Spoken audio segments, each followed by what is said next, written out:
Welcome back everyone, thanks for joining us.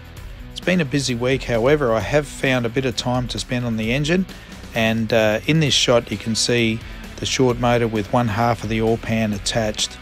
It has two halves to it obviously, and sealed with an O-ring, and in this shot you can see the fitting we've welded in so that we can access the oil pressure relief valve so that we can change oil pressure easily at the track if we need to. And also this pan utilises a ball bearing system instead of gates to control oil, especially under deacceleration where the oil wants to run away or run forward away from the oil pickup. And yes, hopefully that does the trick. Most of these things run out of oil pressure when you pull the chutes, but hopefully we can minimise it as much as possible. Speaking of oil pressure, this is what we were faced with the old lifter and lifter bore combination. A lot of leakage around the lifters, and this is what we've got now.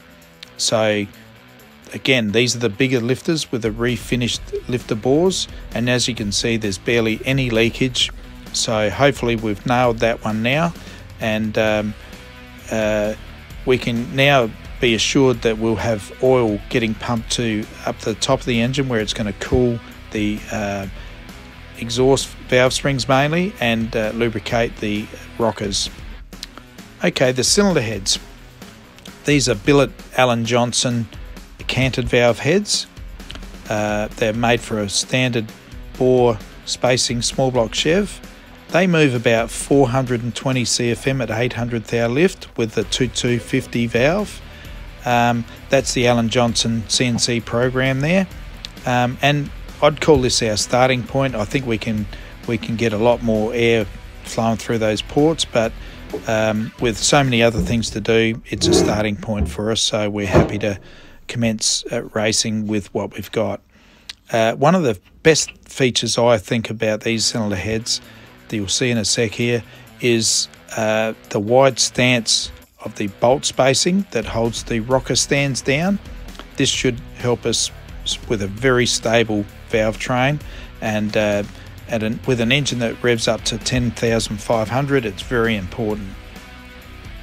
While we're at it, let's look at the inlet manifold, and as you can see there's a 40mm adapter plate on top of the inlet manifold, and this actually served three purposes. It moved the blower back to align the pulleys. It also raised the top pulley so that the blower belt length was correct, and it gave us adjustment. And also it gained us quite a bit of plenum volume, so it's quite important with these engines to have the correct plenum volume. Nice cross-sectional area for the runners coming into the plenum. And again, another quality product from Paul Topping, his SDS billet distribution blocks, which are completely adjustable, and it's a credit to Paul. Some of this stuff that he makes is used by some really big names around Australia and overseas, so credit to him. And as you can see, we utilise a Davenport nozzle, which is the closest spray pattern I've ever seen. It comes anywhere close to an EFI style injector. Nice fine spray, but let's get into fuel system stuff a bit later in another episode. In this episode I'd like to highlight a couple of companies that have helped me over the years. Firstly, I'd like to thank the boys down at Just Cylinder Heads, Blake, Gary, Kim and the staff. Those guys have a Newen CNC valve seat cutting machine, and they were able to cut our unique valve angles onto our seats for us, and they did a fantastic job. Really happy with the work that they did for us, so thanks to those guys. And secondly, Matt from Toughen Up Racing. Matt's one of these guys that just seems to show up at the right time, and he's helped us from everything from diesel for the transporter to odds and ends for the car.